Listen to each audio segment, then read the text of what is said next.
Bon, bonsoir et bienvenue à ce nouvel apéro coaching. J'espère que vous avez la forme après ce week-end prolongé. Pour ceux qui ont un week-end prolongé, mais a priori, ça arrive plutôt souvent, je pense, sur un week-end de Pâques. L'idée du soir, je sais pas, j'ai hésité sur ce thème. J'avais envie de faire un truc un peu dans cet ordre-là. Et c'est pour ça que je trouvais le titre, si tu trouves, on va filer un petit coup de main pour le trouver, là.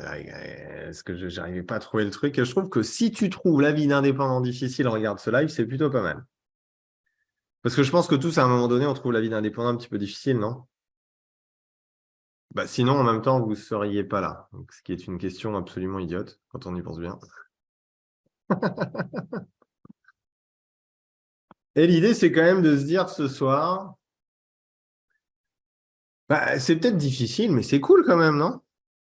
Tu vois? Non? Bon, vous en pensez quoi, vous? Parce que si c'était que difficile, bah, a priori, on ne le ferait pas.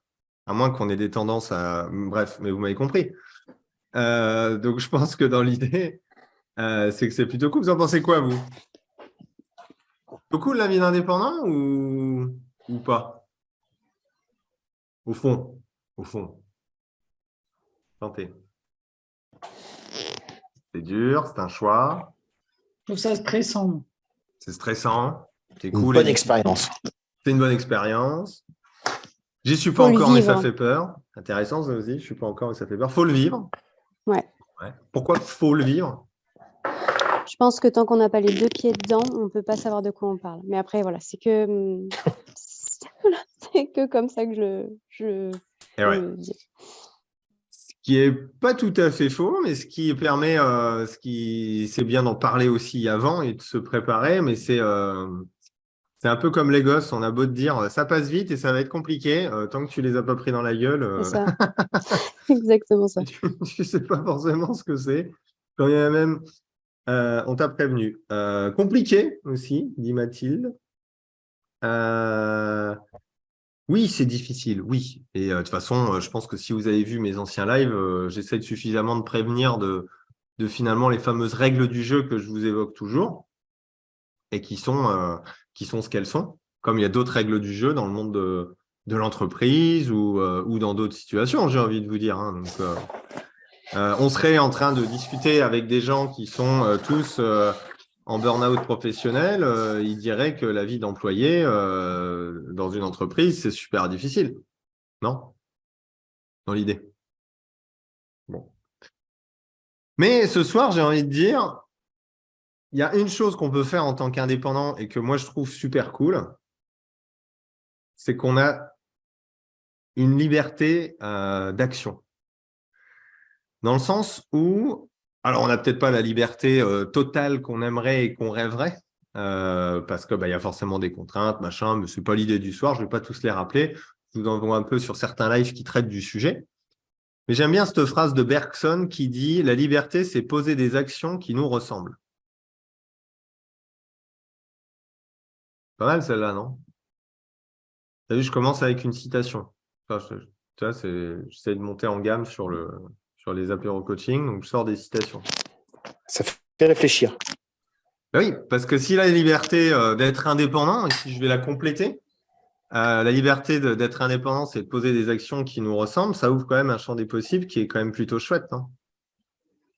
Quand on y pense bien. Alors, ok, il y a un prix à payer, c'est difficile, on a un tas de choses à apprendre. Mais si on regarde un petit peu vos commentaires, et là, j'aime bien Laurence qui dit c'est stimulant aussi.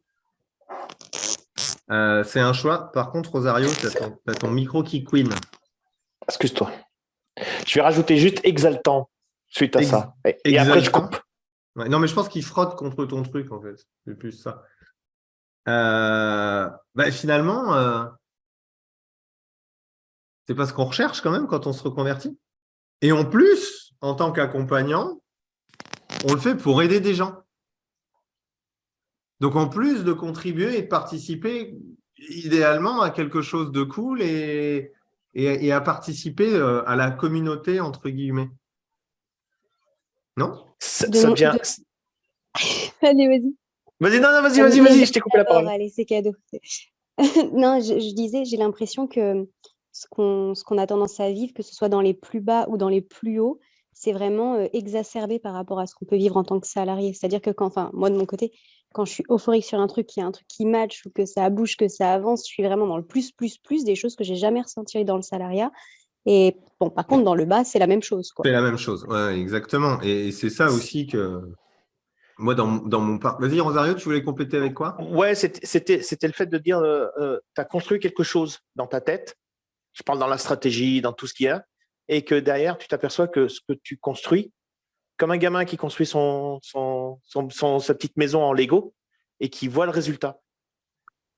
Et tu as, Ouais, le côté.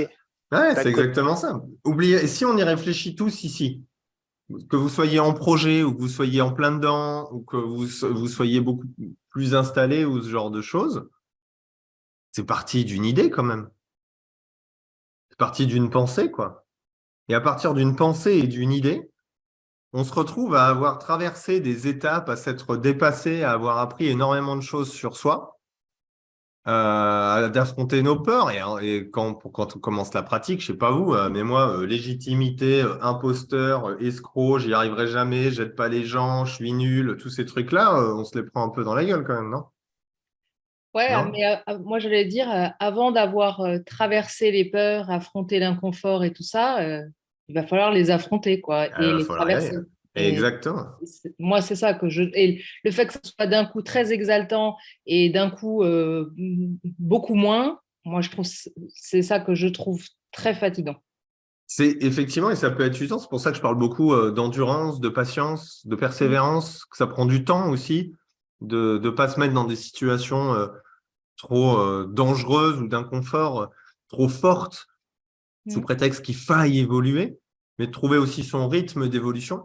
Mais c'est aussi, je pense, un chemin où quand on se retourne en arrière pour faire écho un peu à ce que disait Rosario, bah, au début, ouais, tu te prends quand même des gros pics comme ça, c'est une évidence. Mais il faut savoir que à la manière d'un rythme cardiaque qui s'est un petit peu emballé, ça se pose et c'est de moins en moins violent parce que les difficultés du départ, bah, finalement, on se retourne dessus, puis on les voit comme finalement des choses qu'on a réussi à faire évoluer chez nous.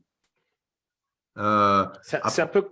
C'est un Oui. peu comme. Enfin, alors moi, j'y ai jamais touché, mais je dirais on arriverait à un truc addictif, Pour certaines personnes, peut-être. ça peut être comme quelque chose d'addictif.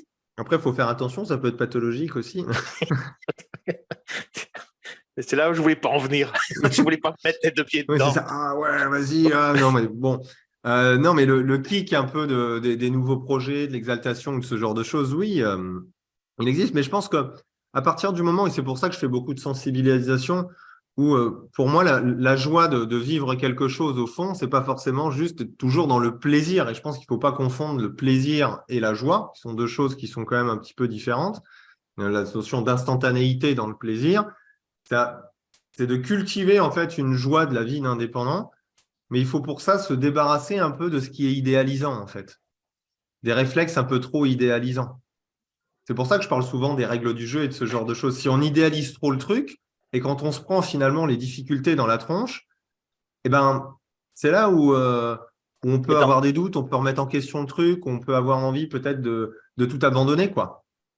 oui, mais dans nos métiers, dans l'accompagnement, il y a toujours un truc de nouveau puisqu'on traite avec l'humain. Oui, c'est sûr. Après, je te cache pas que moi, quand j'étais au bout de 6 ans de cabinet, il y avait toujours un peu les mêmes trucs quand même, hein. Dans le métier de salarié, il y a plein de trucs nouveaux aussi. Du Dans le coup. métier de salarié aussi, Oui, il peut y avoir des trucs nouveaux. Et de la routine, il y en a aussi partout. Et dans la vie d'indépendant aussi, il y a de la routine, hein. Faut quand même pas se leurrer à un moment donné. Parce que tu passes tes journées à faire concrètement, quand bien même c'est accompagner des gens, il y a de la variété, et ce qui est très bien. Tu passes ta journée à accompagner des gens. Voilà. Et il peut y avoir parfois cette forme de routine quand il y a de la lassitude ou ce genre de choses. Mais dans l'idée, c'est presque se demander qu'est-ce qui me rend heureux dans mon métier d'indépendant, qui me fait supporter d'une certaine manière toutes les contraintes ou les yo-yo un petit peu émotionnels ou ce genre de choses. Je vais lire un peu le chat. Jean-Philippe qui dit savoir prendre du recul sur ces montagnes russes et s'entourer pour du soutien. Oui, je vais en venir sur le côté de s'entourer. Je pense que c'est absolument fondamental, surtout en tant qu'indépendant. C'est chaque jour un nouveau challenge et ça aussi, c'est exaltant. Oui, effectivement.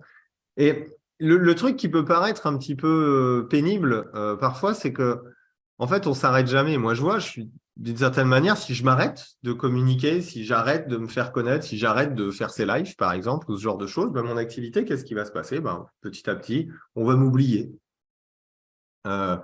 Et ben, finalement, ben, j'ai de moins en moins de clients qui vont venir me voir. Et puis finalement, mon activité, elle va se casser la gueule. Et c'est pareil, je dis souvent, en communication, ça s'arrête jamais, tu sais, de toujours avoir un petit peu un mouvement ou une énergie qui amène à se montrer, à créer de nouveaux liens, de nouvelles relations, à avoir l'attention sur le fait que on s'améliore dans notre manière de présenter ce qu'on fait, de donner envie, d'être visible.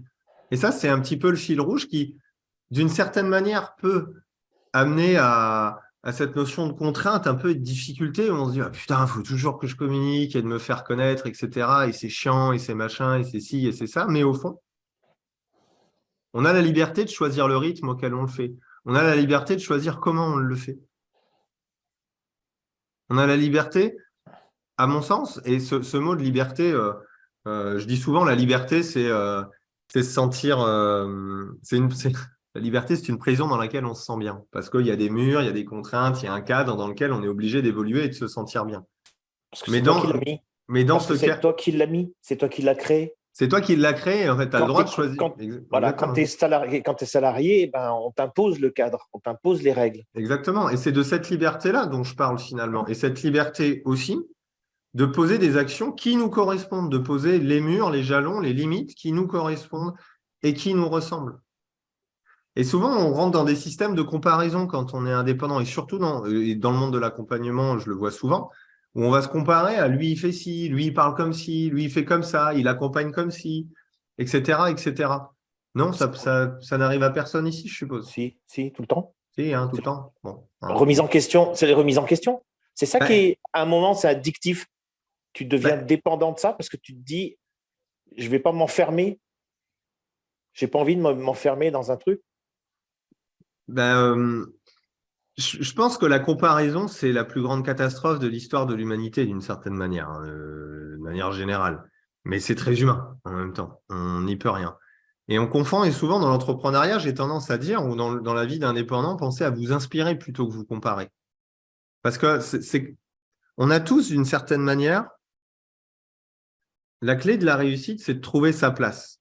Et votre place, elle est unique, quelle qu'elle soit, dans votre manière d'accompagner, dans votre manière de communiquer, dans votre manière d'exister. Et de toute façon, ça, je le dis dans le monde d'indépendant, mais ça marche aussi dans votre vie, en fait. Hein, ça marche dans la vie de tout le monde. Comprendre qu'on a tous une place unique et importante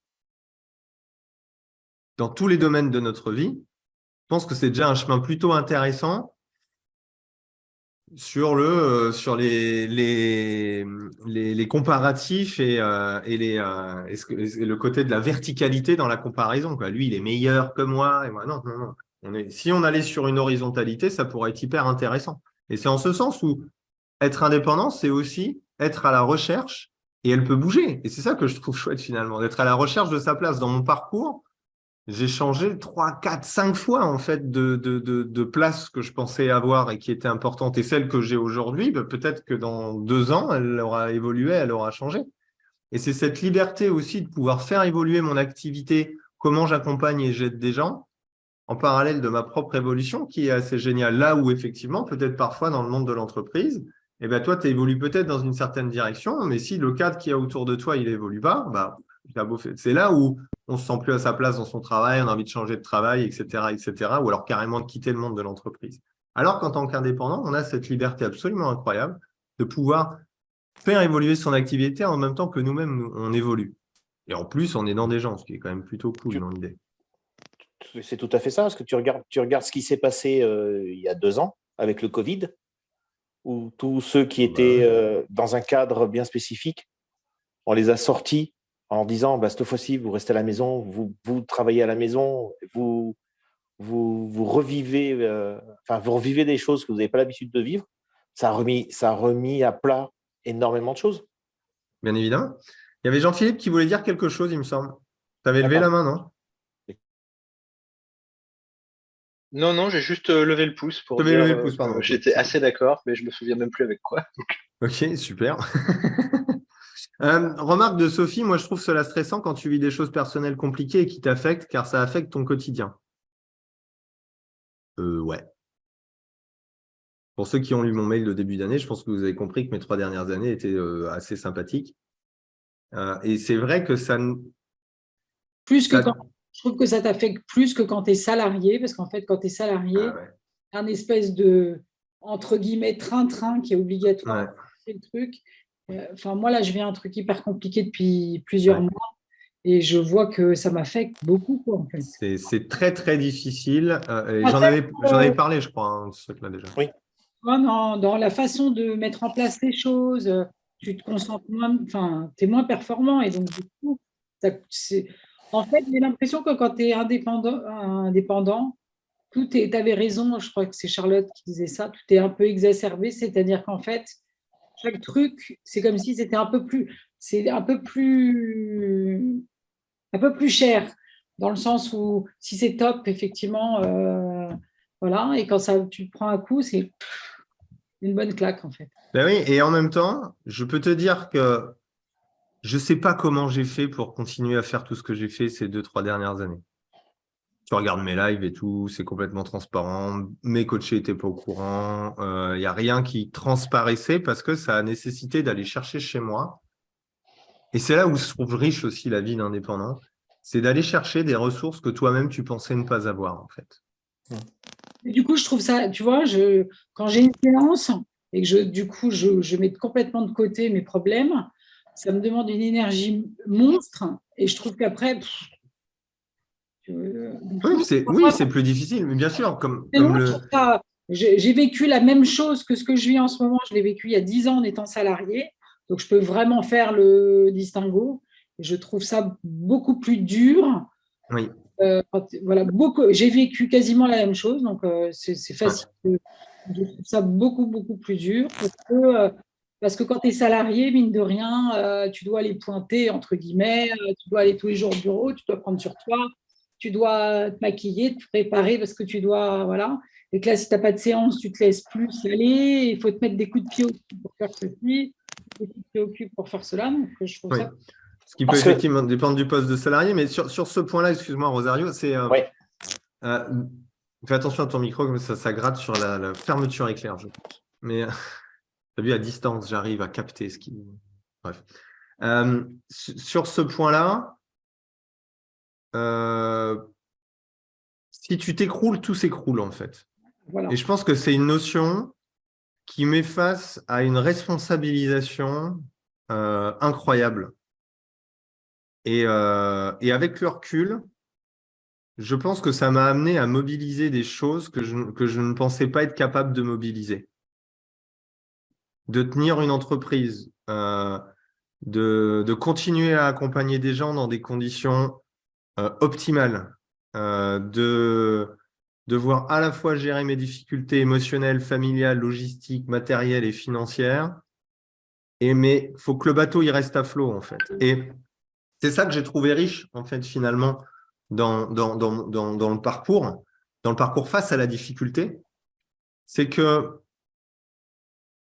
ça m'a mis face à une responsabilisation aussi de ma propre gestion émotionnelle, de la prise en main de mes propres problèmes, de devoir vraiment les gérer, les travailler et pas juste me laisser complètement sombrer et couler sur le canapé et coller un arrêt maladie de 6 mois pour dépression à mon patron. Tu vois ce que je veux dire? Alors, je dis pas que c'est bien. Je dis pas que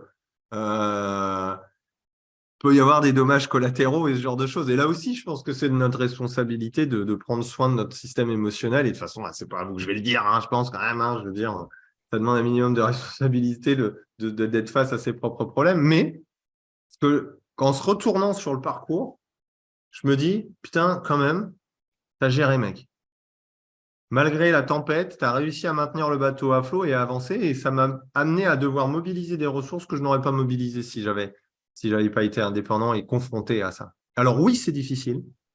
Oui, quand ça va pas bien, c'est super dur. Oui, vas-y. Peut-être que ça dépend à quel niveau tu es dans ton évolution, déjà dans ton développement d'activité ou un truc, tu vois, mais moi je sais qu'il y a 10 ans, je ne me suis pas du tout collée en arrêt maladie, au contraire. j'ai bossé comme une tarée, je me suis mis la tête dans le guidon et à rester jusqu'à 11 heures du soir au bureau, donc forcément, je n'ai pas vu passer les journées. Mais je pense que si j'étais dans un développement où j'avais 5 ou 6 clients par jour, peut-être que tu te laisses moins, tu es obligé, tu ne vas pas annuler tous tes rendez-vous, quoi. Non, mais ça m'est arrivé. Moi, ça m'est arrivé. Ouais, Ouais. parfois, si, en fait. Ça m'est arrivé, moi. Mais je les ai décalés.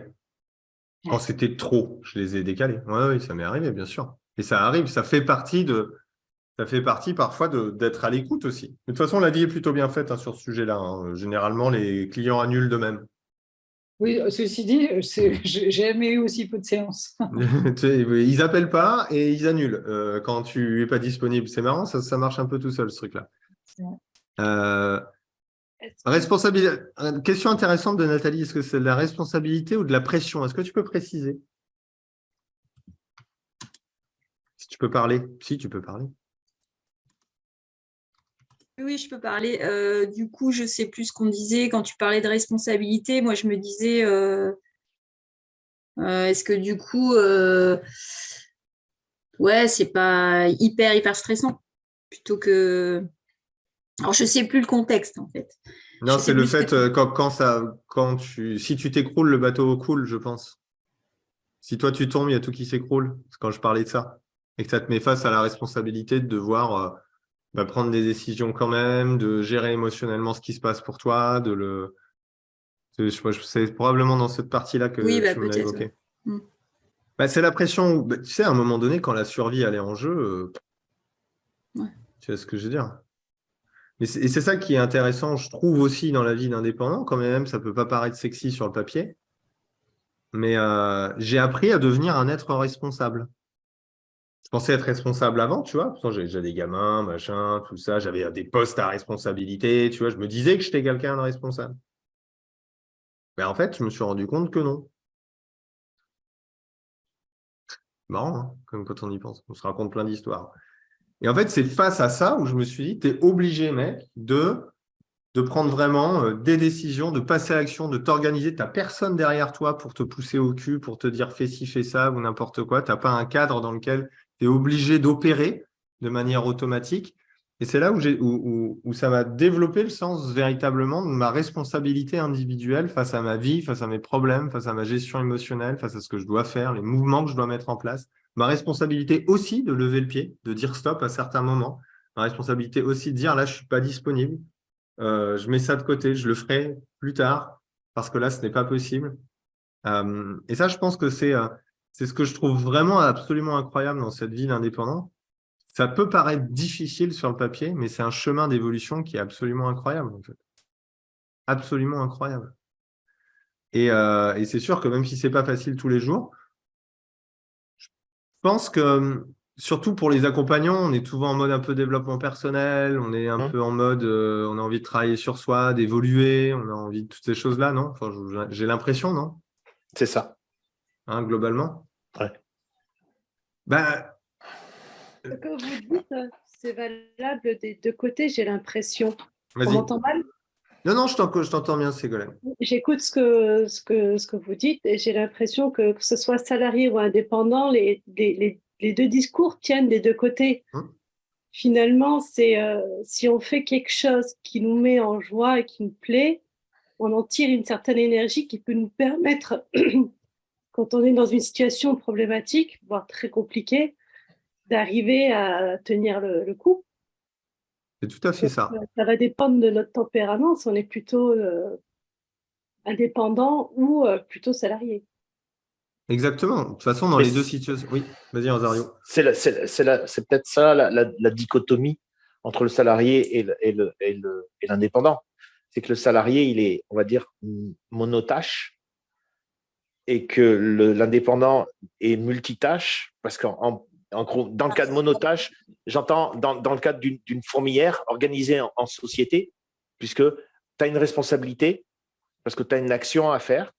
Je vois ce qu'il veut dire, Rosario. Voilà. Et que l'indépendant, lui, eh ben, il a… je ramène à ton pays d'adoption, la Bretagne, où derrière, tu es sur le bateau, il faut à la fois que tu rames, tu vérifies que tu n'es pas de fuite, il faut que tu fasses à manger, il faut que tu tiennes le cap, il faut que tu regardes le vent, il faut que tu regardes l'état de ton bateau, voilà, tous ceux qui sont autour de toi, tout dépend de toi et ton bateau, c'est la métaphore de ton entreprise, quoi.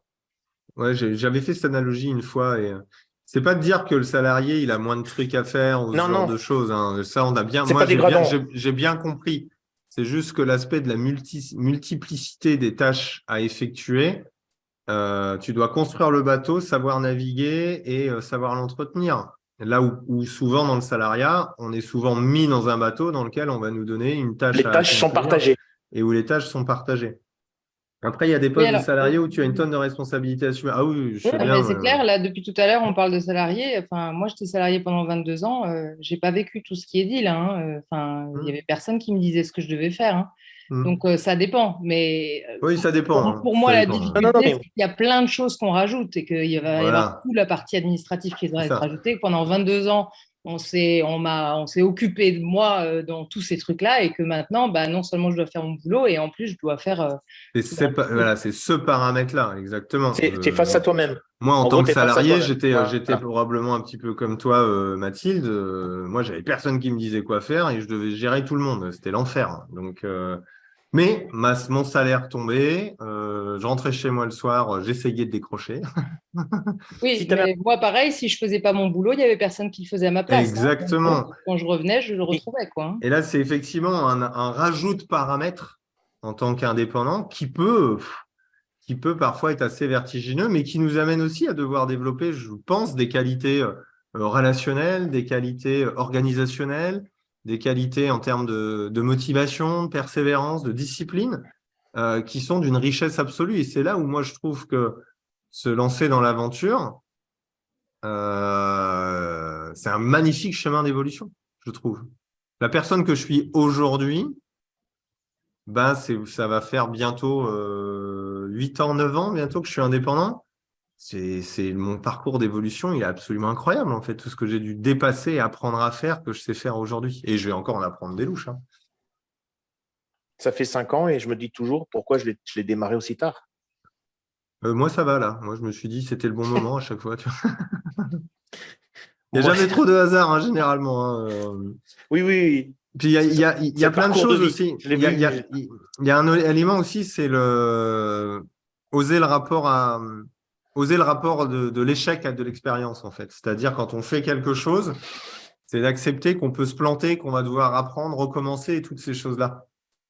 Et souvent, quand on se lance ou quand on essaye de mener l'action juste, de ne pas se planter, même dans l'accompagnement, hein, d'ailleurs, hein. Dans l'accompagnement, c'est pour ça qu'il y a souvent des problèmes de légitimité ou qu'on n'ose pas faire, etc. C'est qu'on a peur de faire une boulette ou qu'on a peur de ne pas bien faire ou de ne pas atteindre le résultat, de ne pas atteindre le résultat.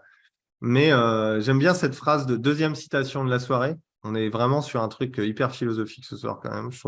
Soulignez-le s'il vous plaît, parce que c'est rare. De Miles Davis, pour le coup, qui disait « Quand vous jouez une note, seule la suivante permettra de dire si elle était juste ou fausse. » Et c'est ça, je trouve ça hyper intéressant comme état d'esprit à avoir quand on est indépendant. C'est cette espèce de lâcher-prise qu'on est obligé d'avoir à un moment donné dans nos décisions, dans nos actions, dans nos mises en place. On parle souvent de ce fameux lâcher-prise, qu'il faut faire lâcher-prise, etc. Mais quand tu es face à une décision A ou B, dans une stratégie de communication, quand tu vas démarcher quelqu'un, que tu n'es pas trop sûr de ce que tu vas dire et tout, ben, à un moment donné, il faut y aller, sinon tu restes chez toi pour le coup sur le canapé et tu fais rien du tout. Mais j'aime beaucoup cette citation parce qu'elle nous dit juste, à un moment donné, en tant qu'indépendant, alors dans les postes à responsabilité, c'est pareil, etc., etc., mais l'enjeu dans l'indépendant, il est toujours, si je me plante, mon frigo va se retrouver vide.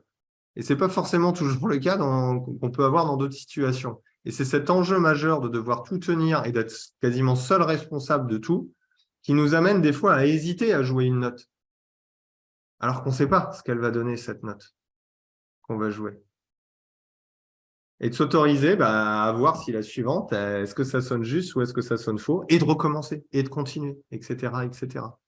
Oui, Damien, c'est trop philosophique, je te propose de partir. Tu as raison.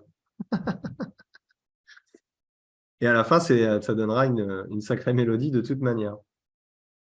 Oui, bah, moins de filet de sécurité, multitâche, ça peut faire un peu peur. Toi, ça t'effraie, Nathalie. C'est pour ça que souvent, il y a des étapes. Hein. Par exemple, moi, je ne dis pas qu'il faut se lancer à corps perdu là-dedans. Je pense qu'il y a des phases d'évolution. Monter une activité, ça peut partir d'une idée qui peut mettre 2, 3, 4 ans à se construire réellement pour pouvoir en vivre ou ce genre de choses. Alors, je ne dis pas qu'il faut 3, 4 ans pour en vivre. Hein. On peut en vivre très rapidement, ce n'est pas le sujet. Mais si on sent qu'on a toujours cette insécurité, et ça dépend toujours des situations, c'est pour ça que c'est impossible de faire des généralités, c'est très difficile même de faire des généralités. J'ai eu quelqu'un en coaching tout à l'heure, il a plus de crédit, plus de machin, plus de trucs, c'est pas la même situation que quelqu'un qui est solo avec 2 gamins et un crédit sur le dos pendant 25 ans, quoi. C'est pas la même situation, c'est pas les mêmes enjeux, c'est pas les mêmes besoins, en fait, finalement, de sécurité et donc pas les mêmes actions à mener. Et je pense que cette liberté de poser des actions qui nous ressemblent, cette phrase de Bergson, c'est aussi cette liberté des actions qui nous ressemblent dans la manière qu'on a d'évoluer, de se développer, dans les choix qu'on fait, dans comment on le fait, dans le rythme où on le fait. Et je trouve cette liberté absolument magnifique, en fait, d'avoir ce choix-là. Malgré les contraintes qui existent, tout ça, gna gna. Mais quand même, on a cette liberté de poser ces actions-là. Être indépendant, c'est de l'impro, donc. Je sais pas si c'est de l'impro, parce que y a quand même besoin. Tu sais pas aligner 3 mots et tu vas démarcher la terre entière. Ouais, là, c'est pas de l'impro, là, c'est tu vas dans le mur, quoi. Tu as un site tout pourri, tu mets 1200 balles de publicité Google Ads, oui, tu vas dans le mur. Donc non, il n'y a pas que de l'impro, il n'y a pas que du nez. Mais je pense que c'est cette liberté de consacrer de l'énergie plus à quelque chose qu'autre chose, etc. Tu vois. Et c'est ça que je trouve, pour ceux qui voient la vie d'indépendant comme quelque chose de difficile, ce soir, j'ai vraiment envie aussi de vous ramener à la joie de ce que c'est d'être indépendant au fond. Et la joie, c'est pas que plaisir. La joie, c'est l'état dans lequel on se trouve parce qu'on ressent peut-être cette sensation de liberté, parce qu'on ressent qu'on a envie d'aider ce type de personnes-là et qu'on va consacrer son énergie à pouvoir le faire. Et cette liberté-là, elle est absolument incroyable. Et je pense à cultiver ça, c'est ce qui fait aussi qu'on peut tenir dans la durée et oser se lancer à un moment donné. Si tu ramènes ça à la musique, si je peux me permettre, ça serait le fait de dire, avec la succession des notes, quelle est l'harmonie que tu as créée? Ils se foutent de ma gueule sur oui, le c'est pour chat, ça. mais c'est d'une puissance absolue, quoi. Attends, je vais très philosophe ce soir. On nous l'a changé. Oui, c'est bizarre. Qu'est-ce qu'il a bu? C'est pas qu'il est en mode mystique. Il est amoureux. Non, mais alors, c'est complètement. C'est peut-être le cas. C'est peut-être le cas, là. C'est peut-être le cas. Non, je trouvais. Ok, bon, alors c'est vachement dur la vie d'indépendant. Faut vous bouger le cul. Allez au boulot. Non, mais c'est. Non, je pense que c'est important. Et en plus, elle est sans alcool, la bière, ce soir. Alors, tu vois. Tu disais quoi, Rosario? Pardon, excuse-moi. Non, je ramenais ça à la musique en disant que c'est Miles Davis, te dis, c'était le but de savoir. Si tu avais bien joué, c'était savoir si la note suivante était la bonne par rapport à la note précédente. suivante te permettra de dire si elle était juste ou fausse. Ouais. Au final, ce qui fait ton lâcher prise après derrière, c'est peut-être l'harmonie que tu auras créée. Oui, et je pense que c'est une jolie quête, en fait, de trouver l'harmonie. Et je bois que du thé. Tu bois que du thé, en plus. Tu es amoureux, voilà. Ah oui, putain, si je pouvais. Mais dans l'idée, c'est vraiment ce sujet-là, je trouve, qui est assez fondamental, parce que c'est presque un rappel à l'ordre de ce pourquoi un jour, où il y a eu cette idée-là, qui s'est dit, tiens, j'ai envie d'en faire mon métier. Là, dans tout ça, c'est quoi le… Ouais, pardon. C'est comme si je vous invitais d'une certaine manière, pour ceux qui trouvent que la vie d'indépendance est difficile, c'est presque de rétro-pédaler au moment où vous vous êtes dit un jour, putain, j'ai envie de changer ma situation, de changer ma vie, de me consacrer à ça. En fait. C'est là où j'allais en venir. Le plus gros danger dans la vie d'indépendant, c'est le mot indépendant, c'est la solitude de l'entrepreneur, l'isolement. Et là, j'ai une autre phrase. Alors, attention, c'est la troisième, sera la dernière. Hein, promis, hein. Attends, je vais mettre du jaja dedans. Je vous jure, c'est la dernière. Je mets de la gnôle dedans. Parce que j'avais mis un coup de gnôle. En plus, c'est en anglais. Alors, tu vois, laisse tomber. Mais je vais la traduire. Non, parce que justement, cette solitude, elle est absolument affreuse et elle est terrible. On est seul face à la responsabilité de créer notre activité. On est souvent seul par rapport à nos clients. On est seul face à nos décisions et toutes ces choses-là.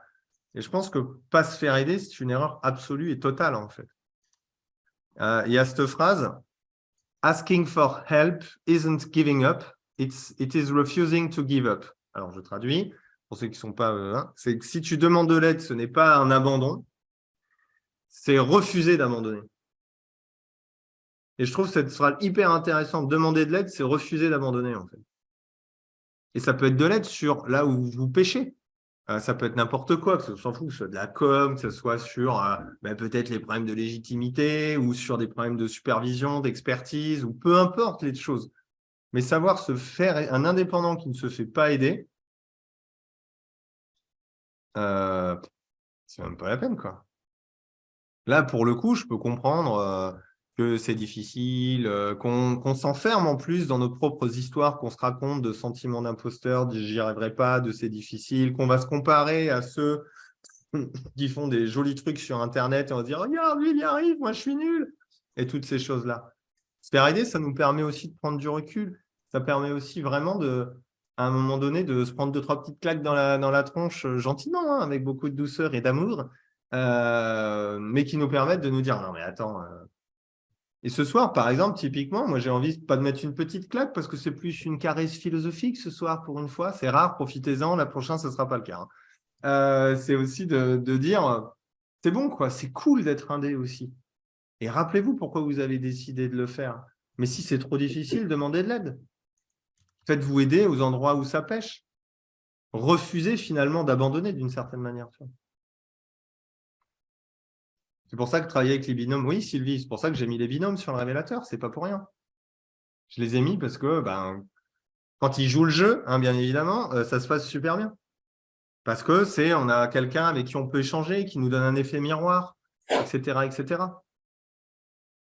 Life is what you decide to do with. C'est beau.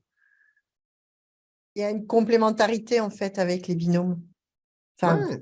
pour nous deux, en tout cas, elle est là, elle peut le dire, quoi. Mais quand il y en a une qui flanche, l'autre est là, puis on se donne des idées. Et puis, on fonctionne aussi à la mode JP aussi. Voilà, aussi. Ouais. Vous mettez vous vous insultez, tout ça? Non, on y va gentiment, mais on se dit les choses. Ben oui, parce que je pense que c'est l'honnête, c'est la sincérité aussi de dire lâche dans ce que tu me dis, voilà ce que ça m'évoque, même si ça peut faire mal à l'autre, c'est un joli cadeau. Pour moi, c'est ça, d'une certaine manière aussi, la bienveillance. La bienveillance. Non, pas d'auréole, Damien. Auréole et tout le tralala. Ouais, non. Être indépendant, ce n'est pas être autonome. Je suis complètement d'accord avec toi, Ségolène, c'est exactement ça. On n'est pas obligé d'être autonome. C'est très bien vu, cette phrase, je te remercie. Avant d'être indépendante, j'étais très autonome. J'aime bien mon autonomie, c'est pour ça que je n'ai pas de problème avec la solitude. Mais depuis que je suis indépendante, j'ai dû abandonner mon autonomie pour justement devoir créer du réseau et chercher de l'aide parce que je ne veux pas abandonner, justement. Exactement, ouais. Donc, c'est souvent cette confusion indépendant et autonome. Je dois tout gérer tout seul, je dois ci, je dois ça. Non. Soyez entourés. J'en parle dans la solitude de l'indépendant, dans ce live-là, où j'évoque un petit peu les aspects extra-professionnels aussi, pour éviter cette solitude-là. Comment savoir bien s'entourer, de continuer à avoir une vie sociale, de continuer à pas juste s'enfermer que dans son métier exclusif à 150% et se couper de tout le reste. Autour de moi, les indépendants que je vois, que ce soit des maçons ou des peintres, ceux qui réussissent, c'est souvent ceux qui ont su déléguer la partie qui leur pose problème. Je parle des maçons et des peintres parce que c'est souvent beaucoup des manuels. Et ils sont doués, mais il y en a certains qui plantent complètement leur entreprise parce qu'ils n'ont pas du tout géré les relances clients, la compta ou tout le côté administratif. Puis il y a ceux qui ont su se faire accompagner soit par leur épouse ou par un professionnel et qui, eux, peuvent, mais ils ont des budgets. C'est eux qui ont leur villa dans les pays étrangers. C'est eux qui l'ont, les villas, ouais, exactement. Et je pense que dans nos métiers, quand bien même, alors on construit certes pas des maisons, mais on rénove la maison intérieure des gens. Bref, non. L'idée, c'est il y a des choses sur lesquelles on peut déléguer, ou se faire aider, ou se former, ou améliorer ses compétences. Pas hésiter à le faire, je pense. Ça fait déchargez-vous de la chose qui vous pèse le plus et vous fait le plus chier dans votre développement d'activité, quoi. Mais encore une fois, on est sur sa capacité d'agir ou pas. Tu agis pour pouvoir déléguer, tu agis sur la façon dont tu veux faire évoluer les choses. Exactement, oui. Et c'est ça où je parlais de responsabilité tout à l'heure. C'est la responsabilité d'action, en fait.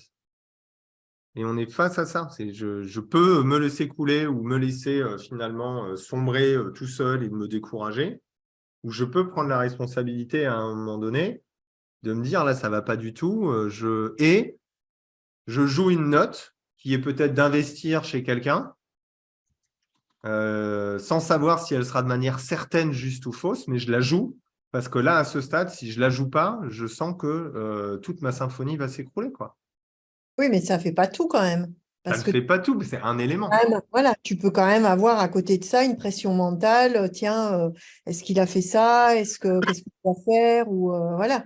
C'est là où c'est savoir bien s'entourer, c'est aussi choisir avec qui on délègue, c'est aussi s'autoriser à commencer à déléguer à quelqu'un et accepter que ça ne correspond pas et changer de personne, etc., etc. Mais après, ça dépend sur quels éléments vous avez besoin de déléguer. C'est surtout reconnaître qu'on n'est pas compétent dans tout.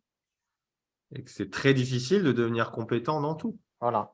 Je l'ai dit. Ah oui, c'est bon.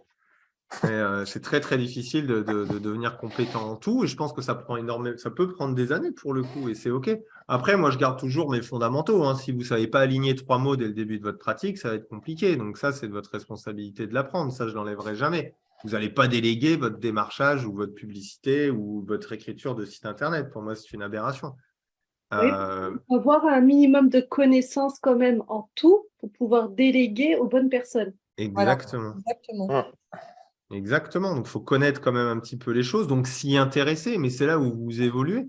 Moi, il y a plein de choses que je sais aujourd'hui que je ne sais pas avant, et ça me crée même presque une richesse intérieure, donc je suis très content, quoi, parce que je peux parler de plein de choses différentes quand je rencontre des gens ou ce genre de choses-là, et c'est la vie d'indépendant qui m'a aussi permis d'avoir cette évolution-là.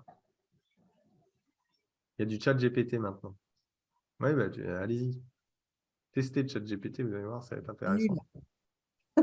C'est intéressant, c'est un bon brainstorming, ChatGPT. Il ne faut pas le jeter à la poubelle non plus. C'est un très, très bon outil de brainstorm quand on est tout seul, pour le coup, je trouve. Par exemple, si on veut créer des contenus ou ce genre de choses, l'idée, ce n'est pas de le copier-coller, c'est de lui demander, je ne sais pas, vous avez envie d'écrire un article sur la dépendance affective, imaginons. Et vous avez une idée en tête de ce que vous voulez dire, mais vous ne savez pas par quel bout le prendre. Vous lui demandez. Il va vous donner des trucs.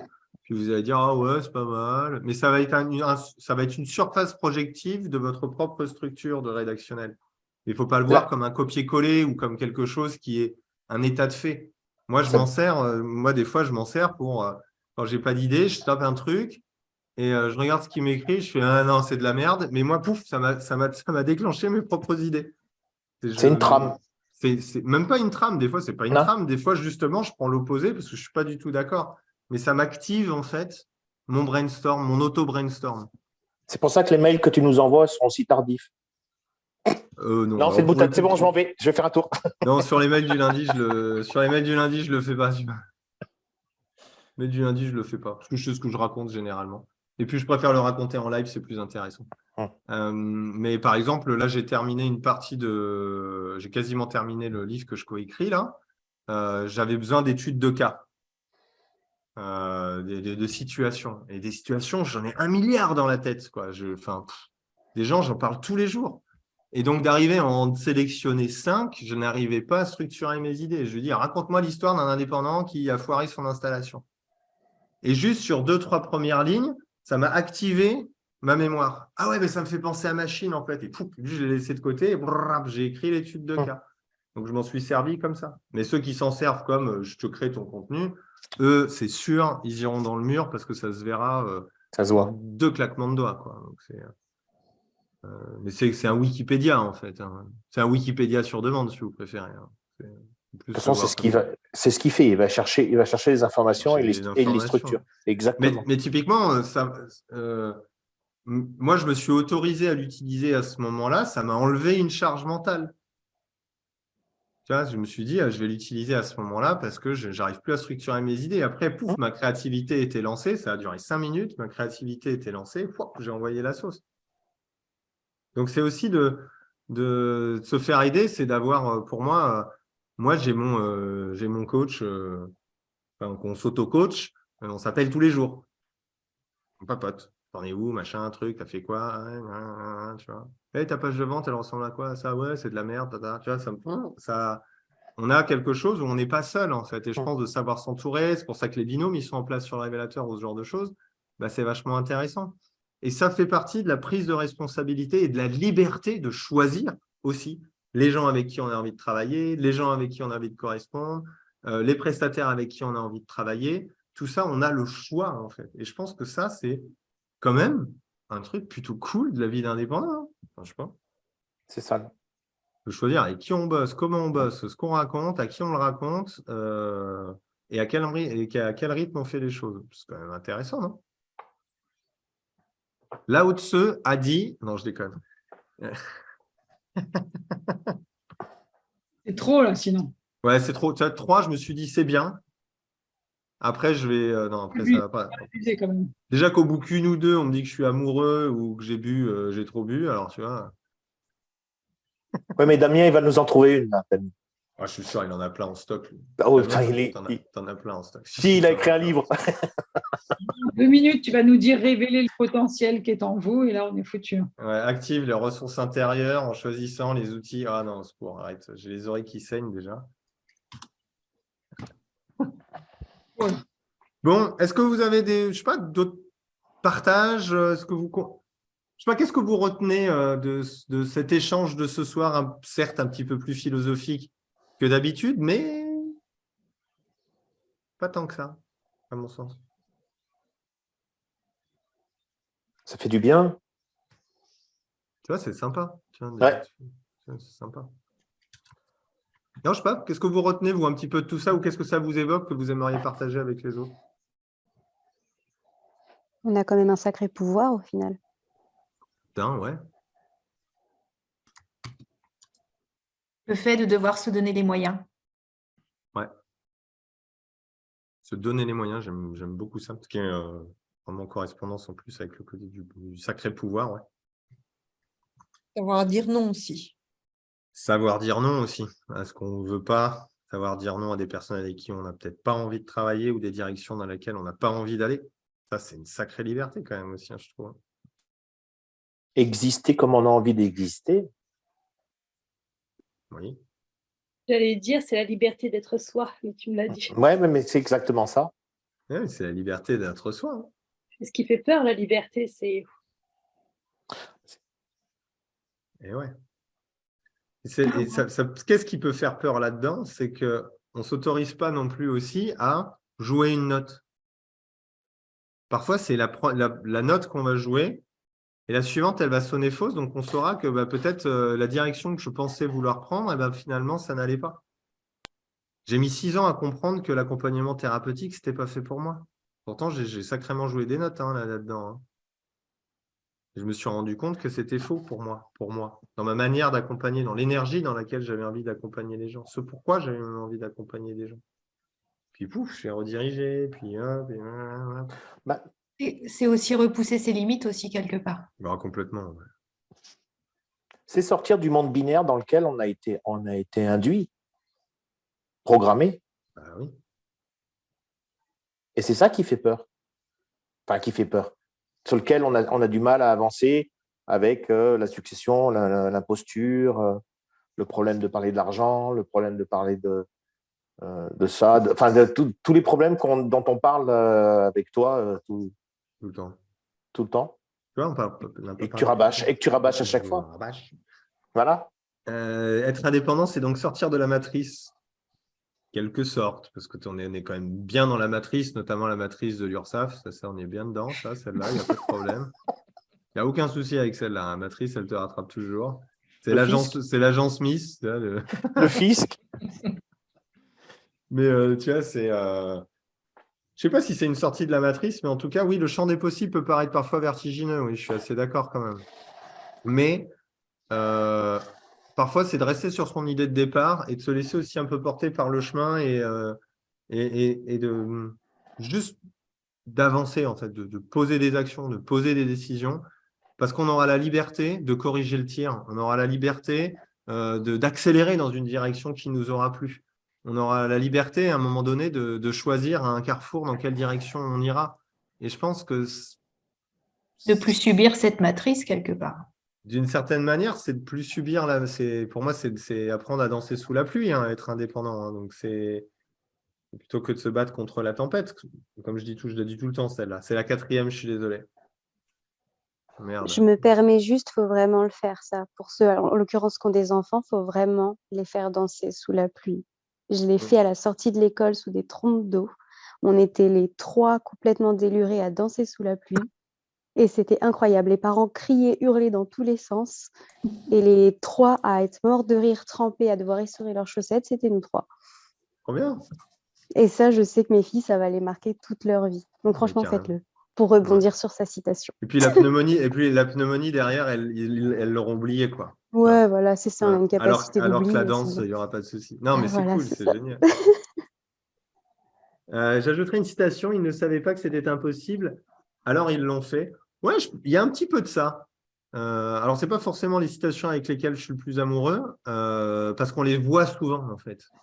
Mais si on creuse un petit peu ce qu'il y a derrière cette citation-là, c'est là où des fois je suis un petit peu partagé, tu vois, entre le fait de vous sensibiliser à ce que c'est la vie d'indépendant, pour éviter quand même des actions, parce que des fois quand c'est impossible, que tu prends des gros murs, ça fait quand même chier, quoi, hein, et je pense que des fois, ce n'est pas forcément obligatoire, mais il y a un peu cette notion de, pas forcément d'impossible, mais c'est que la personne peut-être que vous êtes aujourd'hui, c'est Laurent Bertin qui dit ça. Il dit la personne que vous êtes aujourd'hui, la personne que vous voulez être demain n'est pas celle que vous êtes aujourd'hui, dans le sens où vous n'avez pas encore traversé les épreuves ou fait les apprentissages nécessaires pour pouvoir être la personne que vous avez envie d'être.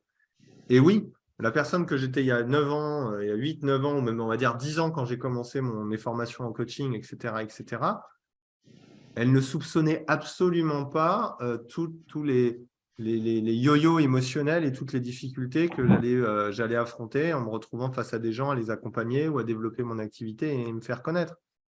Et je pense que ça, des fois aussi, le côté ils ne savaient pas que c'était impossible, alors ils ont fait cette espèce de pseudo-naïveté, en fait. Elle peut être parfois utile. Et c'est pour ça que cultiver aussi cette joie et cette envie d'ouvrir le champ des possibles, tout en ayant quand même un petit peu conscience que y a 2-3 petites choses qui font chier et que je vais devoir me taper quand même, c'est pas tout à fait idiot, quoi. Salut Emeline. Oui. En parlant de liberté, moi ça me rappelle un souvenir. Il y a quelques années, il y a très longtemps, c'était à l'étranger, j'ai pris un 4x4 et on avait roulé pendant 4 heures en pleine forêt pour se retrouver sur un bord de mer magnifique. C'était une plage magnifique. Il n'y avait pas un trait de civilisation. J'étais toute seule avec mon conjoint, et j'ai senti vraiment cette sensation de liberté. Et en même temps, je ne me suis pas baignée. J'ai eu peur. J'ai eu peur parce que je me suis rendu compte que j'étais toute seule sur cette plage. Les vagues étaient magnifiques, chaudes. Arrivait la moindre chose, j'avais aucun filet de sécurité. Et sur ce moment-là, j'ai à la fois senti vraiment le plaisir et la liberté, et à la fois l'effrayance, l'effrayance, j'invente des mots, de la liberté. Super. Et la seule chose que j'ai eu envie de faire, c'est con, je me suis mis à hurler le plus fort possible que je pouvais. Il n'y avait personne, de toute manière. Et on n'est pas resté si longtemps que ça, dire 4 heures de route pour y être resté qu'une demi-heure, mais trop d'émotions. Eh ouais. Mais c'est un joli partage, ça, hein, que tu nous fais, parce que c'est presque une analogie. Tu es face à l'océan beau des possibles. L'océan Pacifique, tout était possible aussi dans l'eau. Hein. Ouais. Et trop plein d'émotions, mais c'est ça la liberté. Et c'était effrayant. Ouais, ça peut paraître un petit peu. C'est un peu comme se lancer dans un métier qui fait sens pour nous et ce genre de choses. Tu as dit le mot, il n'y a pas de filet de sécurité. Non, tout était possible. Ça aurait pu être merveilleux ou pas. Exactement. Et c'est vrai que des fois, ne pas sentir de filet de sécurité dans cette vie-là, ça peut être lourd, ça peut être difficile. Hein, oui. Ça fait partie de la règle du jeu, mais c'est presque la deuxième face de la pièce de la liberté, en fait, de la vie d'indépendant. Il y a deux faces d'une pièce. Liberté, je peux faire tout ce que je veux. D'un autre côté, tu es sans filet, tu es seul responsable, en fait. Seul responsable de tes actions, de ce que tu mènes, de tes décisions, qu'elles soient bonnes ou qu'elles soient moins bonnes, peu importe. Mais c'est pour ça qu'il faut aimer ça. Moi, je sais qu'aujourd'hui, c'est impossible pour moi de revenir en arrière. Impossible. Demain, j'ai envie de devenir champion du monde de bilboquet. Je le fais. C'est possible. Je ne sais pas si ça gagne bien, ça. Mais c'est pas grave. Un peu d'exemple. Mais tu vois, c'est ouvrir un champ des possibles. Tu vois, en ce moment, j'ai plein d'idées. Je me dis, pourquoi pas, je ferai des accompagnements sur la masculinité. Pourquoi pas, je ferai des accompagnements sur d'autres trucs. Et si je développais mon... Tout ça, c'est des champs des possibles. Et cette sensation de pouvoir créer et de continuer peut-être à aider d'autres personnes sur d'autres plans et de pouvoir créer, d'écrire un livre, de faire des podcasts, de faire des conférences, des ateliers. C'est une liberté sur laquelle il est pour moi strictement inenvisageable de revenir en arrière, malgré toutes les putains de galères que c'est quand même des fois, quoi. De toute façon, on est les seuls à se fixer nos propres limites, hein, des croyances ou autres, on peut les appeler comme on veut, mais... Ouais. C'est de croire dans notre capacité fondamentale à apprendre et à décider, c'est ce que vous ne savez pas faire aujourd'hui, apprenez-le en fait. C'est tout bête, quoi. Ah, mais je ne sais pas communiquer. Apprends. Ah, j'ose pas faire ça. Apprends à oser.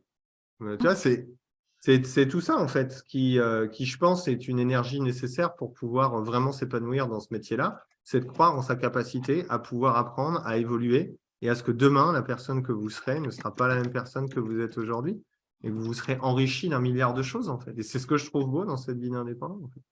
Malgré toutes les difficultés, malgré l'insécurité financière, malgré parfois le manque de perspective. Tu vois, pour moi, c'est presque devenu, me concernant, c'est comme ça. Mais je ne lâcherai pas ce que j'ai. Parce que cette liberté-là d'entreprendre, c'est super cool. Tu sais, la liberté de me dire, je ne sais pas, ici, je faisais un apéro coaching où je bois de la bière, je mange des cacahuètes et je parle de mon taf. C'est quand même super cool, quand même, non? Oui, et ça, je pense que ça n'a pas de prix, en tout cas. Et c'est pour ça que des fois,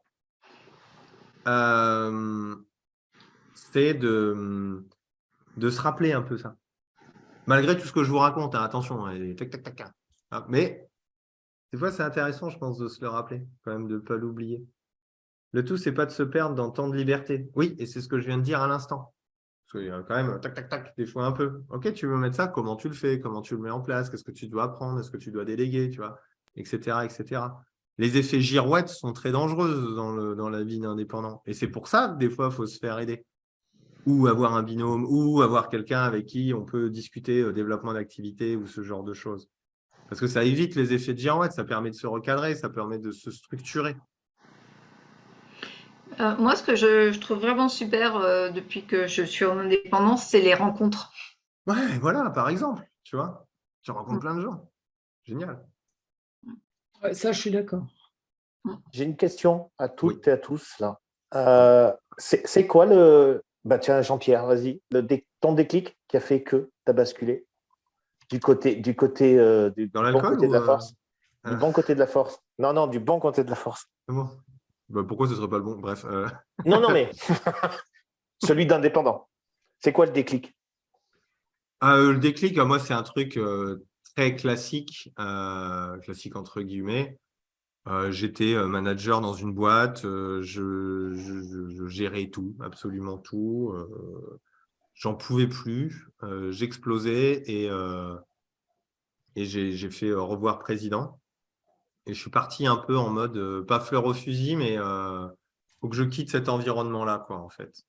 Mais j'avais toujours l'idée, moi, de ce qui me plaisait dans mon métier d'avant, quand j'étais dans la communication, c'est que les gens, ils arrivaient, en fait, c'est là où ça va être intéressant avec ce que je fais aujourd'hui, c'est les gens, ils arrivaient avec une idée, et mon job, c'était de trier leurs idées et d'en faire une finalité de support visuel, une affiche, un site internet, des brochures, des trucs comme ça. Et en fait, c'est cet élément-là qui m'a toujours plu dans mon métier d'avant. Et quand je suis parti de là, je me suis dit, j'aimerais le faire autre chose que des affiches de la fête de la saucisse, tu vois ce que je veux dire? Un truc qui soit plus utile, quoi.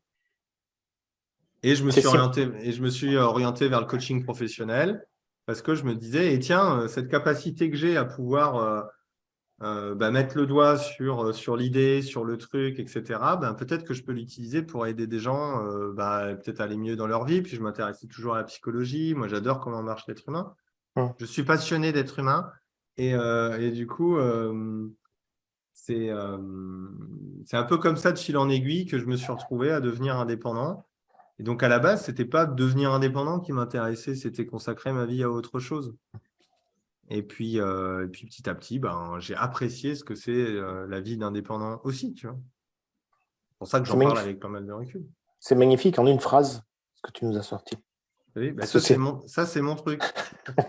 Toi, tu me fais une phrase comme ça, moi, je fais ça. Ça, c'est mon truc. Ça, c'est parce que c'est mon côté italien, ça, c'est normal. Mais c'est similaire. Oui. Moi, c'est similaire. Pour accompagner le truc, j'étais chef de projet avant, cadre, avec des grosses responsabilités, puisque je traitais des affaires à plus d'1 million d'euros. Et c'est le jour où j'ai dit, excusez-moi, mesdames, excusez-moi, monsieur, pour ceux que je vais choquer, où j'ai dit à mon patron, va te faire foutre. Non, mais ça a été le déclic. Ça a été le déclic et c'est ce qui a amené le chemin à ce que je fais maintenant. Et ouais. Effectivement. Et on a tous un peu un déclic comme ça. Je pense que si j'y réfléchis bien, il doit peut-être avoir un moment ou un élément. Par contre, je me rappelle de mon déclic de la fin du cabinet d'hypnose. Ça, celui-là, je m'en rappelle. C'était assez à longtemps, hein, parce que j'étais déjà installé, puis j'ai mis 2 ans avant de faire la bascule, donc j'ai continué pendant 2 ans. Mon déclic, ça a été...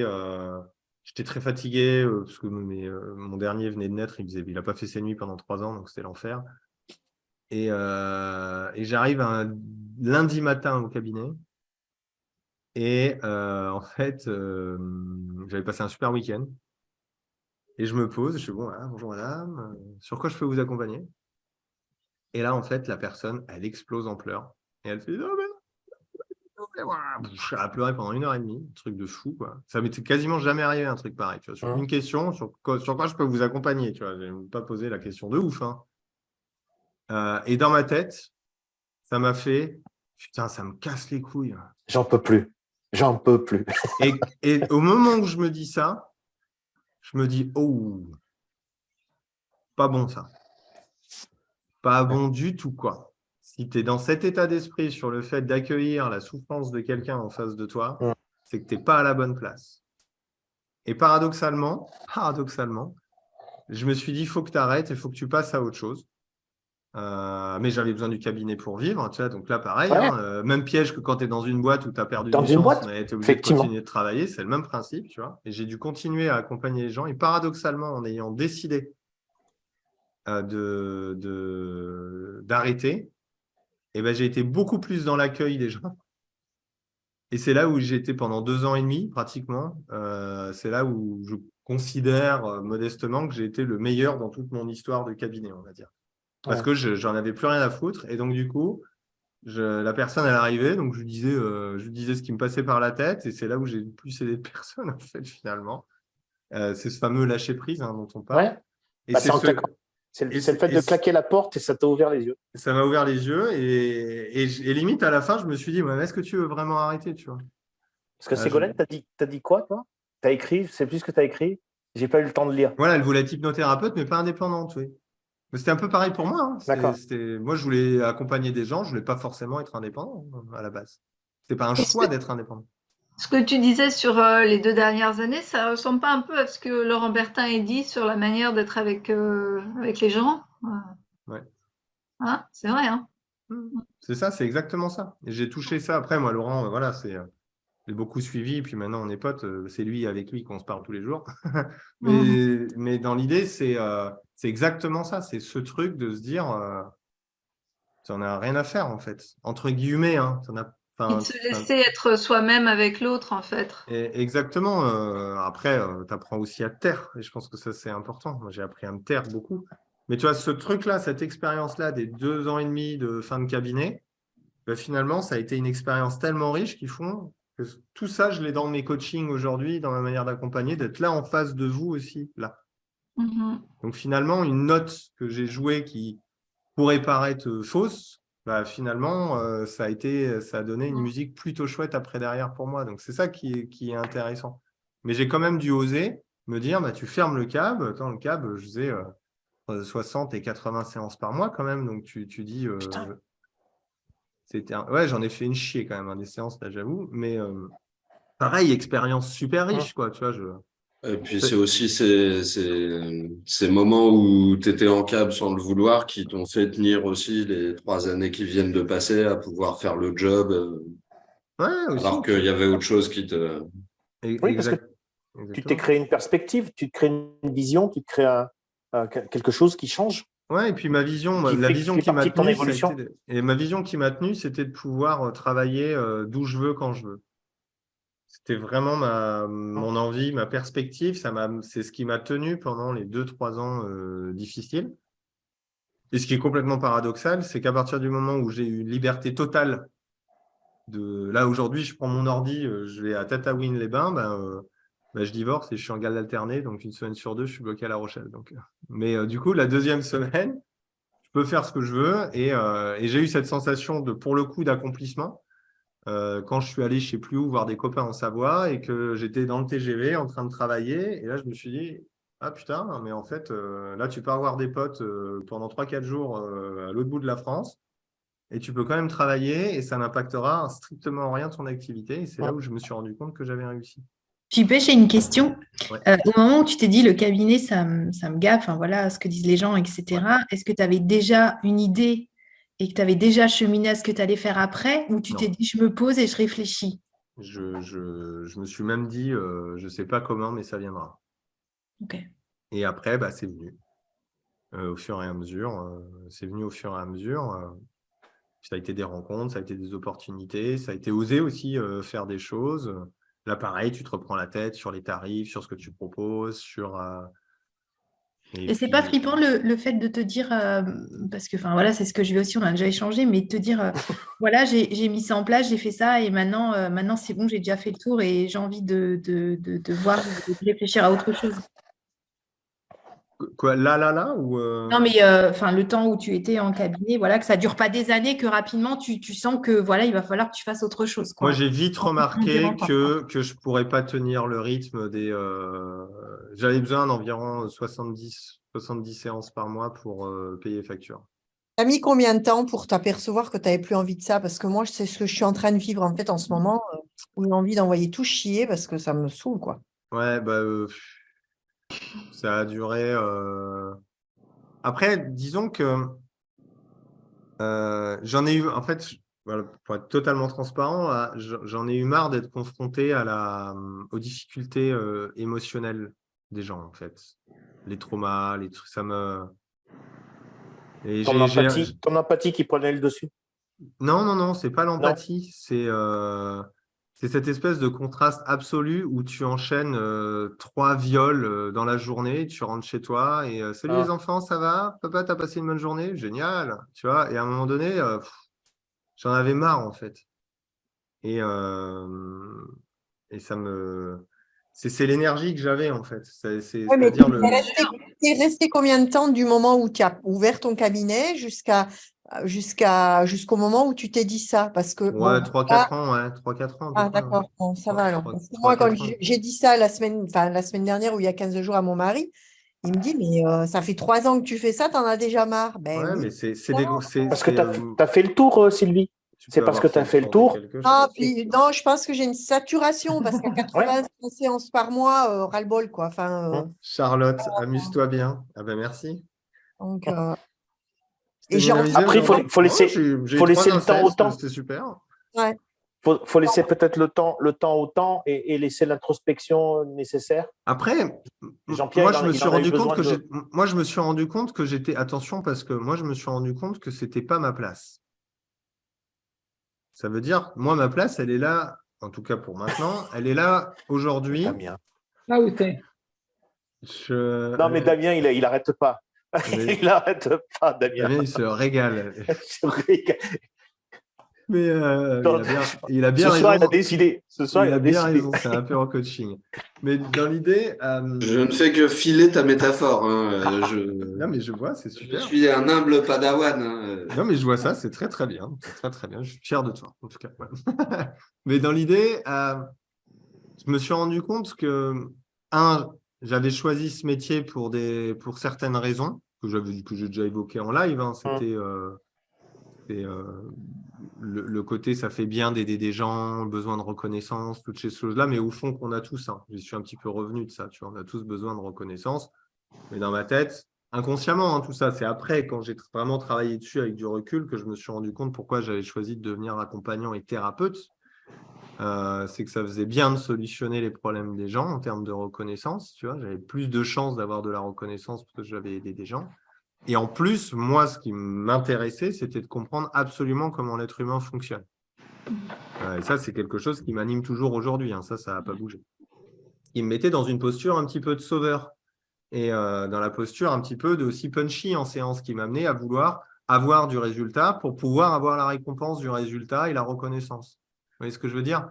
C'est pour ça que quand j'entends des problèmes de légitimité et tout le tralala, généralement, je ne tape pas trop loin. Mais… c'est parce que ça arrive souvent, ça, et c'est normal et c'est OK, mais j'ai mis des années à m'en rendre compte. Hein. Quand j'étais dedans, je n'y pensais pas. Mais ça conditionnait mes séances, en fait.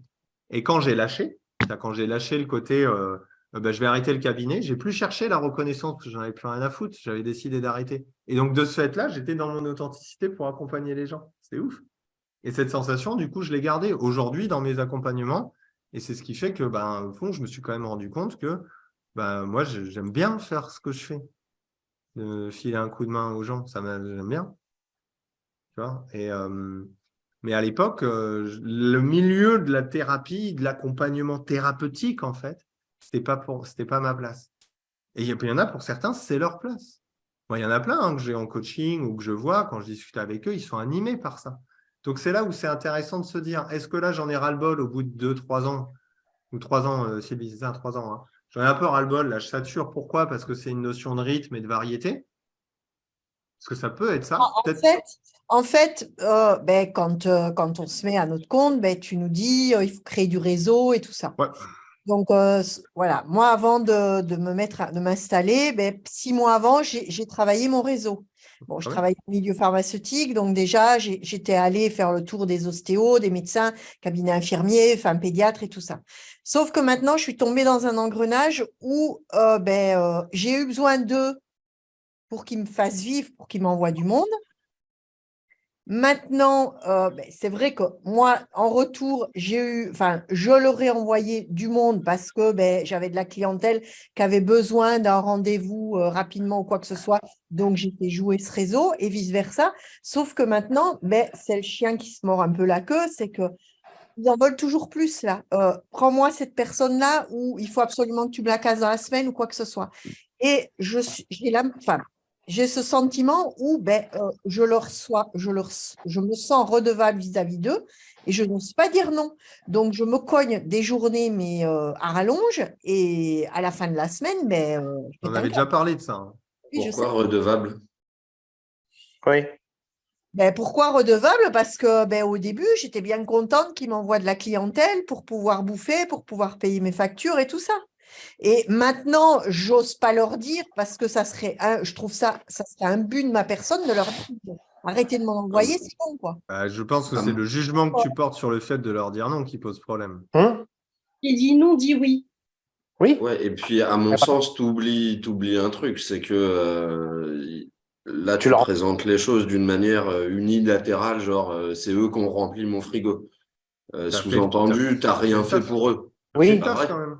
T'as T'as pas fait le été job, redevable. sinon ils t'enverraient personne. Exactement. Donc, ça veut dire que tu leur as déjà rendu service. C'est justement pour ça que le paiement de la prestation existe, c'est pour éliminer la redevabilité et d'un côté et de l'autre. Et puis même pour compléter, complètement d'accord avec tout ce qui a été dit là, jusqu'à quand? Dans quelle limite? Demain, ils t'en envoient 18 et ils te le disent, il faut que tu les prennes dans la journée. Tu dis oui? Non, là non, je dirais. Ouais, donc ça présuppose qu'il y a une limite. Et c'est le curseur de limite qu'il faut peut-être légèrement décaler pour t'éviter que toi, tu te retrouves en saturation. C'est tout. La limite de la couleur du planning. De la limite de la couleur du planning, exactement. Et donc, c'est pas… À partir de mai, mais bon, là, tu vois, là, je suis en formation toute la semaine avec Jordan. Le téléphone n'a pas arrêté de sonner dans la journée. Et rien qu'à voir la journée qui m'attend, la semaine qui m'attend en rentrant, j'ai presque envie de fermer l'agenda et de me terrer au fond du lit et de ne pas rentrer chez moi, quoi, tu vois. Regarde, tu as la liberté aussi de réduire le nombre de créneaux. Tu vois, voilà. Le souci, c'est que je suis jamais à l'abri de tu peux, mais vraiment, prends-moi-le là, parce qu'il va partir ou voilà. Non, je peux pas. Ou alors, tu augmentes tes tarifs. Chose derrière tout ça, il y a quelque chose, c'est que quand tu acceptes de prendre ces rendez-vous, ça répond à une demande que tu as au fond de toi, une peur. Tu dis oui à quoi à l'intérieur de toi quand tu acceptes tout ça? Oui, exactement. C'est la peur de… Pas plaire. Que si je leur dis non… C'est ta réponse à toi. Qu'est-ce qui se passe si tu leur dis non? J'ai peur qu'ils m'en envoient plus de monde. Voilà, merci. Donc, c'est ça le problème. Ce n'est pas une histoire de redevabilité. Si on ne t'envoie plus, qu'est-ce que ça dira de toi et qu'est-ce qui se passera dans ton mauvais scénario? Plus personne. Je ne sais pas, parce que j'ai quand même plein d'idées en tête. Prends-toi le temps de les mettre en application. Là, une demi-journée, une journée pour tes ça. créneaux et respecte-toi. Ouais, non, mais là, ce qui me gonfle en ce moment, c'est que j'ai même plus de temps pour moi pour me documenter à côté, de faire des choses. Voilà. Mais c'est toi qui définis ton planning. C'est simple. Voilà. Ouais. Sylvie, dans ce cas-là, tout ce que tu considères comme urgent, tu augmentes le tarif. Et tu vas voir que derrière… Non, c'est même pas le sujet. Tu ne peux pas faire un tarif à la tête. Non, parce que Laurent Bertham l'a dit, ça aussi, augmente tes tarifs. Donc, j'ai augmenté mes tarifs, j'ai quand même été forte là-dessus, entre guillemets, parce que je me dis, tu vas te prendre un vent, pas possible. J'ai augmenté mes tarifs de 25% d'un coup. Je me suis dit, tu vas travailler moins. Ça a été pire. C'est pire. Ce n'est pas le sujet du tarif, c'est le sujet d'apprendre à dire non. Voilà, ça a été pire, en fait. C'est même pas le sujet de dire non à eux, c'est le sujet de dire oui à toi. À un moment, c'est ça le truc. Il faut que tu te dises oui à toi, à ton temps libre, à ton machin, aux indéboulonnables. Le temps pour soi, surtout dans notre métier, il est indéboulonnable. Oui, je suis d'accord avec toi, mais là, j'ai dit OK à comment donc? Je perds mes mots, tu vois. J'ai presque l'impression d'être en workshop là. J'ai dit oui à une organisation sportive pour suivre justement une personne qui va se présenter au JO. Tu vois? Donc là, c'est en fonction de ses plannings, parce qu'elle part en ce moment, elle fait tout, elle fait les championnats du monde et tout ça. Bon, ça y est, elle a son ticket pour les JO de juillet 2024. Là, elle est revenue. Elle m'appelle, elle me dit, je pars telle date, je pars à partir du 16, il faut absolument que j'ai un rendez-vous avant de partir pour baisser la pression et tout ça. Qu'est-ce que je fais? Puisque je me suis engagée, je la prends samedi matin à 9h, alors que je vais rentrer à je ne sais pas quelle heure de chez Jordan. Sylvie, c'est elle qui a besoin de toi et pas le sens contraire. Oui, mais c'est elle qui s'adapte, c'est ce que je te dis. Je me suis engagée justement avec tu vois, Enfin, je me sens coincée. Là, pour le moment, je me sens vraiment dans un étau coincé. Regarde, je vais faire ce que je fais d'habitude tout le temps. Gueule. Je vais te prendre un extrême. On me dit 23h30 ce soir, c'est mon seul créneau. Tu dis oui ou tu dis non? Mais non, parce qu'à 23h30, je dormirai, mon téléphone sera en mode avion. Bon, eh ben exactement. Donc, ça présuppose que si tu as des horaires de travail, tu as des horaires de travail. C'est plein, c'est plein. Fin du game. Ouais. Ouais, facile à dire, mais difficile à faire. Faut que tu respectes tes couleurs de planning, Sylvie. Ah non, mais là, il n'y a pas de facile à dire ou facile à faire. Hein. Là, c'est les histoires de tout ce qu'on a raconté pendant le truc. C'est une prise de responsabilité, je ne sais plus qui est-ce qu'il a écrit. Ça veut dire, je vais même y aller un peu plus rude. Tu ne le fais pas, c'est ton problème. Et tu ne te plains pas. Je ne fais pas quoi? Mais tu ne te plains pas. Si tu ne prends pas la responsabilité de dire non, clairement, parce que là, il s'agit de se dire, enfin, l'exemple de 23h30 ou de 20, j'aurais pu mettre 22h ou 21h30, peu importe, le week-end, le dimanche matin, tu vois. Avec des petits coachings, de mieux-être. On peut étendre le truc non-stop, en fait, parce qu'effectivement, tu vas exploser en plein vol, comme le dit Charlotte. C'est pour ça que tu as un effet de saturation là. Mais là, c'est de ta propre responsabilité d'indépendant. L'indépendant, il est obligé de préserver sa santé mentale, sa santé physique. Il a besoin de ménager son bateau pour qu'il soit toujours fonctionnel et qu'il avance. Là, tu ne le fais pas. Donc, tu ne prends pas la responsabilité de maintenir ton bateau correctement à flot. Donc, soit tu prends la responsabilité de ne pas le faire, soit tu prends ta responsabilité de le faire. Mais il n'y a pas d'entre-deux, en fait. C'est ça dont on parle. Il n'y a pas de solution miracle, en fait. Là, il s'agit d'apprendre à dire non, c'est prendre une responsabilité et d'en assumer les conséquences potentielles. Je te prends un exemple à la con. Là, ils sont en train de faire des travaux chez moi, ravalement de façade depuis le mois d'août. Juste avant le mois d'août, il y a quelqu'un qui m'avait soufflé l'idée de prendre des séances entre midi et 2, peut-être de finir un peu plus tard, etc. Du coup, là, j'ai ma dernière séance qui est à 19h. Donc, ça fait 20h30 plus l'administratif derrière. Enfin bon, voilà, ça fait tard. Pour l'instant, j'ai pas changé parce que du coup, ça me cale une séance à 17h et une à 19h où les ouvriers sont partis et je suis tranquille. Donc, c'est mieux que de commencer à 16h et d'avoir 1 heure de travaux pendant l'avant-dernière séance. Mais là, le truc, il arrive à sa fin. Je sais que je vais bouger mon planning parce que 19h30, ça fait trop tard, que ma pause le midi, elle est trop courte. Et voilà. Mais il n'y a que moi qui peux le faire. Effectivement, c'est ça l'idée, il n'y a que toi qui peux le faire et d'en assumer. Tu vois, on reprend la citation de la note de musique. Là, c'est vraiment la citation de la note de musique, c'est-à-dire que tu t'imagines que la note que tu vas jouer en disant non va générer une fausse note derrière. Mais tu n'en sais rien. Par contre, la note que tu joues aujourd'hui, elle est de ta responsabilité et de ton besoin dans l'instant pour éviter que tu exploses, en fait. Ouais. Et là, tu le sais, puis on en avait déjà parlé de ce truc-là en plus. Fais attention parce que là, il y a l'effet de saturation. Et là, on voit bien que c'est un exemple différent de mon effet de saturation à moi. Là, on est sur un effet de saturation par rapport à une surcharge de travail et un manque de cadre pour respecter ton propre espace personnel, en fait, et ton besoin de te régénérer. Et ça, si tu ne prends pas en compte ce truc-là, Sylvie, c'est normal que tu aies envie de t'envoyer bouler. Parce que le problème, ce n'est pas ton travail. Le problème, c'est que tu ne dis pas non à des choses qui ne respectent pas ta vie, en fait. Et c'est là où on a la liberté en tant qu'indépendant de dire non. Et c'est ça qui me plaît aussi dans ce métier. Je ne dis pas que c'est facile à faire, mais cependant, tu n'as pas le choix. Soit tu dis oui et tu assumes le fait de te sentir saturé et de ne pas avoir de trucs derrière toi. Donc, tu prends cette responsabilité-là. OK, je suis à 2 doigts du burn, mais c'est moi qui choisis parce que je dis oui. OK, super. Ou alors, je dis non. Et je prends ma responsabilité de la potentialité qui m'envoie moins de monde ou que je passe à côté d'un accompagnement ou de ce genre de choses.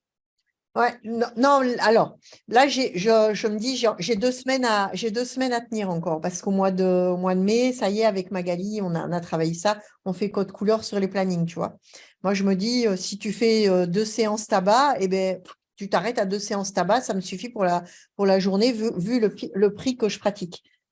Mais si c'est des autres, ça va aller 4 séances, pas plus. Mais j'ai ce système-là, là où je me suis engagée avec les JO, comment je fais? Parce que du fait que je me suis engagée avec la personne qui va aux JO, du coup, j'ai d'autres sportifs internationaux, ça c'est sûr, qui viennent en me disant, oui, mais il faut que tu nous fasses baisser la pression et tout ça qu'on a. Donc, je fais quoi? Tu annules les séances tabac si tu veux faire les JO. Tu n'as pas le choix. Tu accompagnes des sportifs au JO, j'imagine que la prestation n'est pas gratuite. Tu cales 2 journées exprès pour eux, 2 journées à faire des séances, tu bosses 4 jours par semaine, ton compte en banque il est rempli, tu es tranquille, ciao. Ouais, mais le problème, c'est que là, pour le coup, je suis tributaire de leur planning à eux quand ils s'en vont à gauche et à droite. Oui et non, mais si c'est Moi, oui, je sais qu'à la dernière minute. Ça fait partie du jeu. Si tu as 2 séances, si tu as 2 jours de séances bloquées, au final, ça te laisse 5 jours pour moduler entre ton planning et le leur. Quand bien même une semaine, c'est le lundi et la semaine d'après, ça va être le samedi, potentiellement, tu t'en fous. De toute façon. Oui, mais il faut que je sache, tu vois, ça, parce que là, elle est revenue de 15 jours de New Delhi, mais illico presto, et après, elle repart, tu vois. C'est soit tu cadres avec eux et ils acceptent le cadre, ils acceptent le cadre, c'est-à-dire tu leur dis, voilà, moi, je ne peux pas fonctionner en last minute, je fonctionne comme ça, voilà les créneaux où je peux me rendre disponible, ils cochent les cases et puis basta cosy. Ou alors, deuxième option, tu acceptes leur deal à eux, c'est-à-dire leur cadre, et c'est à toi de t'adapter et apprendre rien d'autre, mais de faire en fonction d'eux. Mais là, c'est pareil, c'est le même principe que tout à l'heure. C'est tu prends la responsabilité. Non, je vais lui demander son planning, je pense que ça sera plus…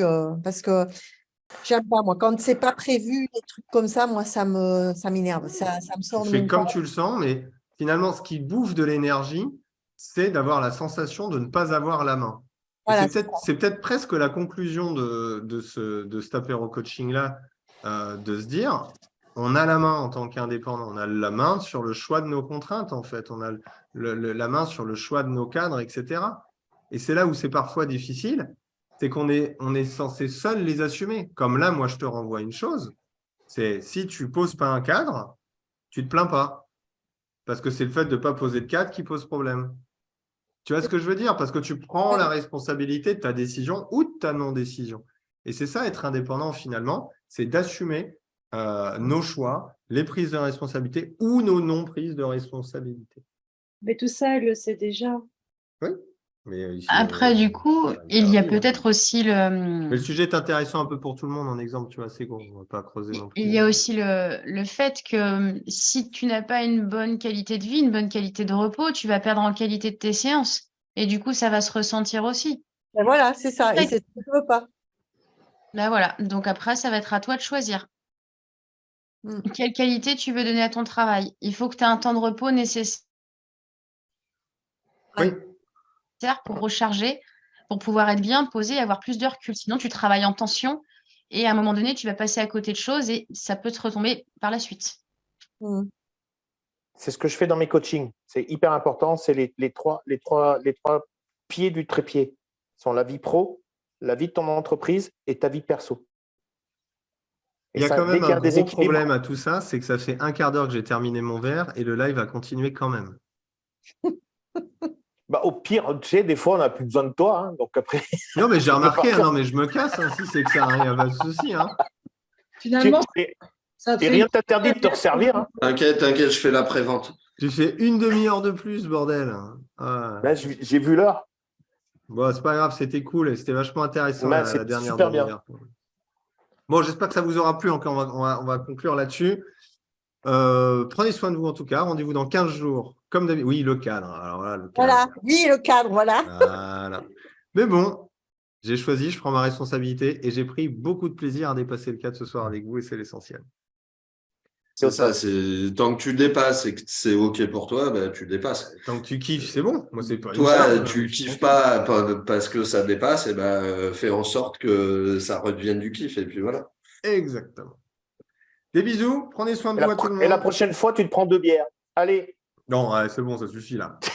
Et la bise. Sans alcool. Elle n'est pas sans alcool, du coup. Si, elle est sans alcool. Mais alors en plus, elle est sans alcool.